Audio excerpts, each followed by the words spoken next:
ನಮಸ್ತೆ ಸ್ನೇಹಿತರೆ, ಪ್ರನಿಧಿ ಬರಹ ಚಾನಲ್ಗೆ ತಮಗೆ ಆತ್ಮೀಯವಾದಂತಹ ಸ್ವಾಗತ.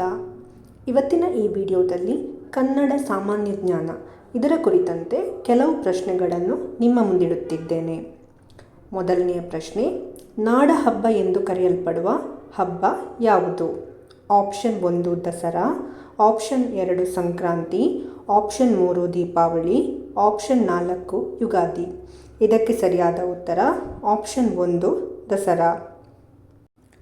ಮುಂದಿನ ಪ್ರಶ್ನೆ, ಯಾವ ಸ್ಥಳವನ್ನು ಪಿಂಕ್ ಸಿಟಿ ಎಂದು ಕರೆಯುತ್ತಾರೆ? Option 1 Jaipur, option 2 Jodhpur, option 3 Udaipur, option 4 Amritsar. ಇದಕ್ಕೆ ಸರಿಯಾದ ಉತ್ತರ ಆಪ್ಷನ್ 1 ಜೈಪುರ. ಮುಂದಿನ ಪ್ರಶ್ನೆ, ಹೊಯ್ಸಳ ಸಾಮ್ರಾಜ್ಯದ ಪ್ರಸಿದ್ಧ ರಾಜ ಯಾರು? Option 1 Ballala, option 2 Vishnuvardhana, option 3 Amoghavarsha, option 4 Nandivarma. ಇದಕ್ಕೆ ಸರಿಯಾದ ಉತ್ತರ ಆಪ್ಷನ್ 2 ವಿಷ್ಣುವರ್ಧನ. ಮುಂದಿನ ಪ್ರಶ್ನೆ, ತಾಜ್ ಮಹಲ್ ಯಾವ ನಗರದಲ್ಲಿದೆ? Option 1 Jaipur, option 2 Agra, option 3 Rajasthan, option 4 Amritsar. ಇದಕ್ಕೆ ಸರಿಯಾದ ಉತ್ತರ ಆಪ್ಷನ್ 2 ಆಗ್ರಾ. ಮುಂದಿನ ಪ್ರಶ್ನೆ, ಗೋಲ್ ಗುಂಬಜ್ ಎಲ್ಲಿದೆ? Option 1 Gadag, option 2 Bengaluru, option 3 Bijapur, option 4 Ballari. ಇದಕ್ಕೆ ಸರಿಯಾದ ಉತ್ತರ ಆಪ್ಷನ್ 3 ಬಿಜಾಪುರ. ಮುಂದಿನ ಪ್ರಶ್ನೆ, ಶ್ರೀರಂಗಪಟ್ಟಣ ಯಾವ ನದಿಯ ದಡದಲ್ಲಿದೆ? Option 1 Kaveri, option 2 Tungabhadra, option 3 Krishna, option 4 Sharavati. ಇದಕ್ಕೆ ಸರಿಯಾದ ಉತ್ತರ ಆಪ್ಷನ್ 1 ಕಾವೇರಿ. ಮುಂದಿನ ಪ್ರಶ್ನೆ, ಯುಗಾದಿಯನ್ನು ಯಾವ ಮಾಸದಲ್ಲಿ ಆಚರಿಸಲಾಗುತ್ತದೆ? ಆಪ್ಷನ್ 1 ಕಾರ್ತಿಕ ಮಾಸ, ಆಪ್ಷನ್ 2 ಶ್ರಾವಣ ಮಾಸ, ಆಪ್ಷನ್ 3 ಚೈತ್ರ ಮಾಸ, ಆಪ್ಷನ್ 4 ಫಾಲ್ಗುಣ. ಇದಕ್ಕೆ ಸರಿಯಾದ ಉತ್ತರ ಆಪ್ಷನ್ 3 ಚೈತ್ರ. ಮುಂದಿನ ಪ್ರಶ್ನೆ, ಚಾಲುಕ್ಯರ ಕಾಲದ ದಕ್ಷಿಣ ಭಾರತದ ಪ್ರಸಿದ್ಧ ಶಿಲ್ಪಕಲೆ ಸ್ಥಳ ಯಾವುದು? Option 1 Badami, option 2 Hampi, option 3 Mysuru, option 4 Mandya. ಇದಕ್ಕೆ ಸರಿಯಾದ ಉತ್ತರ ಆಪ್ಷನ್ 1 ಬಾದಾಮಿ. ಮುಂದಿನ ಪ್ರಶ್ನೆ, ತುಂಗಭದ್ರಾ ನದಿಯ ದಡದಲ್ಲಿರುವ ಐತಿಹಾಸಿಕ ನಗರ ಯಾವುದು? Option 1 Badami, option 2 Hampi, option 3 Mysuru, option 4 Shravanabelagola. ಇದಕ್ಕೆ ಸರಿಯಾದ ಉತ್ತರ ಆಪ್ಷನ್ 2 ಹಂಪಿ. ಮುಂದಿನ ಪ್ರಶ್ನೆ, ಶರಾವತಿ ನದಿಯಲ್ಲಿ ನಿರ್ಮಿಸಲಾದ ಜಲವಿದ್ಯುತ್ ಯೋಜನೆ ಯಾವುದು? Option 1 Linganamakki, option 2 Sharavathi, option 3 Almatti ಜಲಾಶಯ, ಆಪ್ಷನ್ 4 ತುಂಗಭದ್ರಾ ಜಲಾಶಯ. ಇದಕ್ಕೆ ಸರಿಯಾದ ಉತ್ತರ ಆಪ್ಷನ್ 1 ಲಿಂಗನಮಕ್ಕಿ. ಮುಂದಿನ ಪ್ರಶ್ನೆ, ಕೃಷ್ಣದೇವರಾಯನ ಕಾಲದಲ್ಲಿ ಬರೆದ ಪ್ರಸಿದ್ಧ ಕಾವ್ಯ ಯಾವುದು? ಆಪ್ಷನ್ 1 ಜಾಂಬವತಿ ಕಲ್ಯಾಣ, ಆಪ್ಷನ್ 2 ಅಮುಕ್ತಮಾಲ್ಯದ, ಆಪ್ಷನ್ 3 ಚಂದ್ರಾಲೋಕ, ಆಪ್ಷನ್ 4 ರಾಮಾಯಣ ದರ್ಶನ.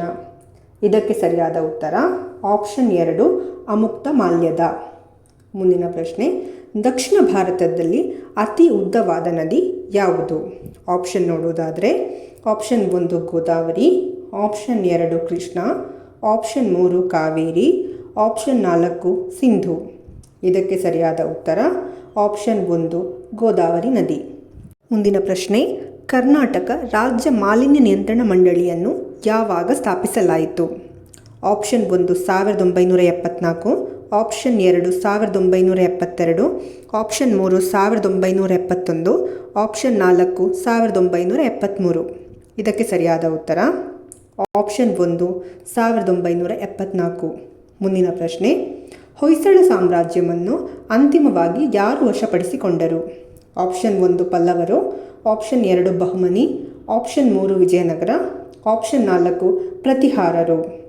ಇದಕ್ಕೆ ಸರಿಯಾದ ಉತ್ತರ ಆಪ್ಷನ್ 3 ವಿಜಯನಗರ ಸಾಮ್ರಾಜ್ಯ. ಮುಂದಿನ ಪ್ರಶ್ನೆ, ಹುಳುಗಳು ಹೇಗೆ ಉಸಿರಾಡುತ್ತವೆ? ಆಪ್ಷನ್ 1 ಶ್ವಾಸಕೋಶಗಳು, ಆಪ್ಷನ್ 2 ಚರ್ಮದ ಮೂಲಕ, ಆಪ್ಷನ್ 3 ಶ್ವಾಸನಾಳಗಳು, ಆಪ್ಷನ್ 4 ಬಾಯಿ ಮೂಲಕ. ಇದಕ್ಕೆ ಸರಿಯಾದ ಉತ್ತರ ಆಪ್ಷನ್ 2 ಚರ್ಮದ ಮೂಲಕ. ಮುಂದಿನ ಪ್ರಶ್ನೆ, ಜಗತ್ತಿನಲ್ಲಿ ಮೊದಲ ಬಾರಿಗೆ ಹತ್ತಿ ಬೆಳೆದ ನಾಗರಿಕತೆ ಯಾವುದು?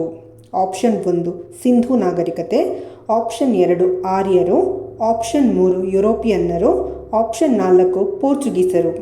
ಇದಕ್ಕೆ ಸರಿಯಾದ ಉತ್ತರ ಆಪ್ಷನ್ 1 ಸಿಂಧೂ ನಾಗರಿಕತೆ. ಮುಂದಿನ ಪ್ರಶ್ನೆ, ವಿದ್ಯುತ್ ಬಲ್ಬನ್ನು ಆವಿಷ್ಕಾರ ಮಾಡಿದವರು ಯಾರು? Option 1 Graham bell, option 2 Thomas Edison, option 3 Isaac Newton, option 4 Nikola Tesla. ಇದಕ್ಕೆ ಸರಿಯಾದ ಉತ್ತರ ಆಪ್ಷನ್ 2 ಥಾಮಸ್ ಎಡಿಸನ್. ಮುಂದಿನ ಪ್ರಶ್ನೆ, ಮೌರ್ಯ ಸಾಮ್ರಾಜ್ಯವನ್ನು ಯಾರು ಸ್ಥಾಪಿಸಿದರು? Option 1 Ashoka, option 2 Harihara, option 3 Chandragupta Maurya, option 4 Bindusara. ಇದಕ್ಕೆ ಸರಿಯಾದ ಉತ್ತರ ಆಪ್ಷನ್ 3 ಚಂದ್ರಗುಪ್ತ ಮೌರ್ಯ. ಮುಂದಿನ ಪ್ರಶ್ನೆ, ರೇಡಿಯೋವನ್ನು ಆವಿಷ್ಕಾರ ಮಾಡಿದ ವಿಜ್ಞಾನಿ ಯಾರು? Option 1 Graham bell, option 2 Thomas Edison, option 3 Marconi, option 4 Isaac Newton.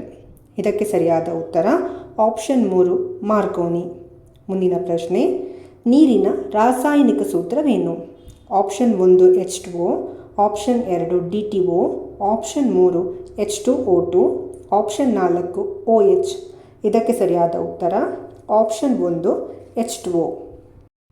ಮುಂದಿನ ಪ್ರಶ್ನೆ, ಕೃಷ್ಣರಾಜಸಾಗರ ಅಣೆಕಟ್ಟು ಯಾವ ನದಿಯ ಮೇಲೆ ನಿರ್ಮಿಸಲಾಗಿದೆ?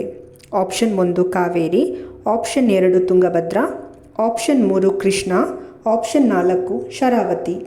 ಇದಕ್ಕೆ ಸರಿಯಾದ ಉತ್ತರ ಆಪ್ಷನ್ 3 ಕೃಷ್ಣಾ ನದಿ. ಮುಂದಿನ ಪ್ರಶ್ನೆ, ಭದ್ರಾ ವನ್ಯಜೀವಿ ಅಭಯಾರಣ್ಯ ಯಾವ ಜಿಲ್ಲೆಯಲ್ಲಿದೆ? Option 1 Mysuru, option 2 Chikkamagaluru, option 3 Belagavi, option 4 Madikeri. ಇದಕ್ಕೆ ಸರಿಯಾದ ಉತ್ತರ ಆಪ್ಷನ್ 2 ಚಿಕ್ಕಮಗಳೂರು. ಮುಂದಿನ ಪ್ರಶ್ನೆ, ಮಲೆ ಮಹದೇಶ್ವರ ಯಾವ ಜಿಲ್ಲೆಯಲ್ಲಿದೆ? Option 1 Mysuru, option 2 Chamarajanagar, option 3 Mandya, option 4 Kodagu. ಇದಕ್ಕೆ ಸರಿಯಾದ ಉತ್ತರ ಆಪ್ಷನ್ 2 ಚಾಮರಾಜನಗರ ಜಿಲ್ಲೆ. ಮುಂದಿನ ಪ್ರಶ್ನೆ, ಇಸ್ರೋ ಪ್ರಧಾನ ಕಚೇರಿ ಕರ್ನಾಟಕದ ಯಾವ ನಗರದಲ್ಲಿದೆ? Option 1 Mysuru, option 2 Bengaluru, option 3 Belagavi, option 4 Hubballi. ಇದಕ್ಕೆ ಸರಿಯಾದ ಉತ್ತರ ಆಪ್ಷನ್ 2 ಬೆಂಗಳೂರು. ಮುಂದಿನ ಪ್ರಶ್ನೆ, ವಿಮಾನವನ್ನು ಆವಿಷ್ಕರಿಸಿದವರು ಯಾರು? ಆಪ್ಷನ್ 1 ರೈಟ್ ಸಹೋದರರು, option 2 Edison, option 3 Darwin, option 4 Bose. ಇದಕ್ಕೆ ಸರಿಯಾದ ಉತ್ತರ ಆಪ್ಷನ್ 1 ರೈಟ್ ಸಹೋದರರು. ಮುಂದಿನ ಪ್ರಶ್ನೆ, ಗಣಿತಶಾಸ್ತ್ರದಲ್ಲಿ ಅಸಾಮಾನ್ಯ ಕೊಡುಗೆ ನೀಡಿದ ಭಾರತೀಯ ಗಣಿತಶಾಸ್ತ್ರಜ್ಞರು ಯಾರು? Option 1 Satyendranath Bose, option 2 Srinivasa Ramanujan, option 3 Raj Chandra Bose, option 4 CR Rao. ಇದಕ್ಕೆ ಸರಿಯಾದ ಉತ್ತರ ಆಪ್ಷನ್ 2 ಶ್ರೀನಿವಾಸ ರಾಮಾನುಜನ್. ಮುಂದಿನ ಪ್ರಶ್ನೆ, ಗಣಿತಶಾಸ್ತ್ರದಲ್ಲಿ ಮಾನವ ಕಂಪ್ಯೂಟರ್ ಎಂದು ಯಾರನ್ನು ಕರೆಯುತ್ತಾರೆ? Option 1 Srinivasa Ramanujan, option 2 CR Rao, option 3 Shakuntala Devi, option 4 Satyendranath Bose. ಇದಕ್ಕೆ ಸರಿಯಾದ ಉತ್ತರ ಆಪ್ಷನ್ 3 ಶಕುಂತಲಾ ದೇವಿ. ಮುಂದಿನ ಪ್ರಶ್ನೆ, ಹೆಚ್ಚು ಆಮ್ಲಜನಕ ನೀಡುವ ಮರ ಯಾವುದು? ಆಪ್ಷನ್ 1 ಅರಳಿ ಮರ, ಆಪ್ಷನ್ 2 ಬೇವು ಮರ, ಆಪ್ಷನ್ 3 ಆಲದ ಮರ, ಆಪ್ಷನ್ 4 ಮಾವಿನ ಮರ. ಇದಕ್ಕೆ ಸರಿಯಾದ ಉತ್ತರ ಆಪ್ಷನ್ 1 ಅರಳಿ ಮರ. ಮುಂದಿನ ಪ್ರಶ್ನೆ, ಮಾನವನ ರಕ್ತದಲ್ಲಿ ಮುಖ್ಯವಾಗಿ ಯಾವ ಲೋಹ ಇದೆ? ಆಪ್ಷನ್ 1 ಕಬ್ಬಿಣ, ಆಪ್ಷನ್ 2 ತಾಮ್ರ, ಆಪ್ಷನ್ 3 ಜಿಂಕ್, ಆಪ್ಷನ್ 4 ಅಲ್ಯೂಮಿನಿಯಂ. ಇದಕ್ಕೆ ಸರಿಯಾದ ಉತ್ತರ ಆಪ್ಷನ್ 1 ಕಬ್ಬಿಣ. ಮುಂದಿನ ಪ್ರಶ್ನೆ, ಭಾರತದಲ್ಲಿ ಅತಿ ಹೆಚ್ಚು ಕಾಫಿ ಉತ್ಪಾದಿಸುವ ರಾಜ್ಯ ಯಾವುದು? Option 1 Kerala, option 2 Tamil Nadu, option 3 Karnataka, option 4 Andhra Pradesh. ಇದಕ್ಕೆ ಸರಿಯಾದ ಉತ್ತರ ಆಪ್ಷನ್ 3 ಕರ್ನಾಟಕ ರಾಜ್ಯ. ಮುಂದಿನ ಪ್ರಶ್ನೆ, ಕರ್ನಾಟಕದ ಉಕ್ಕಿನ ನಗರ ಯಾವುದು? Option 1 Bengaluru, option 2 Bhadravati, option 3 Mangaluru, option 4 Davanagere. ಇದಕ್ಕೆ ಸರಿಯಾದ ಉತ್ತರ ಆಪ್ಷನ್ 2 ಭದ್ರಾವತಿ. ಮುಂದಿನ ಪ್ರಶ್ನೆ, ಕಾಫಿಯ ನಾಡು ಎಂದು ಪ್ರಸಿದ್ಧವಾಗಿರುವ ಕರ್ನಾಟಕದ ಜಿಲ್ಲೆ ಯಾವುದು? Option 1 Mysuru, option 2 Kodagu, option 3 Chikkamagaluru, option 4 Hassan. ಇದಕ್ಕೆ ಸರಿಯಾದ ಉತ್ತರ ಆಪ್ಷನ್ 2 ಕೊಡಗು. ಮುಂದಿನ ಪ್ರಶ್ನೆ, ಚಂದನದ ನಾಡು ಎಂದು ಕರೆಯಲ್ಪಡುವ ಸ್ಥಳ ಯಾವುದು? Option 1 Chikkamagaluru, option 2 Kodagu, option 3 Mysuru, option 4 Shivamogga. ಇದಕ್ಕೆ ಸರಿಯಾದ ಉತ್ತರ ಆಪ್ಷನ್ 3 ಮೈಸೂರು. ಮುಂದಿನ ಪ್ರಶ್ನೆ, ಕಿತ್ತಳೆಗಳ ನಾಡು ಎಂದು ಪ್ರಸಿದ್ಧಿ ಪಡೆದ ಜಿಲ್ಲೆ ಯಾವುದು? Option 1 Chikkamagaluru, option 2 Kodagu, option 3 Mysuru, option 4 Shivamogga. ಇದಕ್ಕೆ ಸರಿಯಾದ ಉತ್ತರ ಆಪ್ಷನ್ 2 ಕೊಡಗು. ನಿಮ್ಮ ಪರಿಶ್ರಮಕ್ಕೆ ಒಳ್ಳೆಯ ಪ್ರತಿಫಲ ಸಿಗಲಿ ಎಂದು ನಾನು ಆಶಿಸುತ್ತೇನೆ. ಯಾರೆಲ್ಲ ನನ್ನ ಚಾನಲ್ನ ಸಬ್ಸ್ಕ್ರೈಬ್ ಮಾಡಿಲ್ವೋ ದಯವಿಟ್ಟು ಸಬ್ಸ್ಕ್ರೈಬ್ ಮಾಡಿ ಅಂತ ಹೇಳುತ್ತಾ ಇವತ್ತಿನ ಈ ವಿಡಿಯೋವನ್ನು ಇಲ್ಲಿಗೆ ಮುಗಿಸ್ತಾ ಇದ್ದೇನೆ. ಧನ್ಯವಾದಗಳು.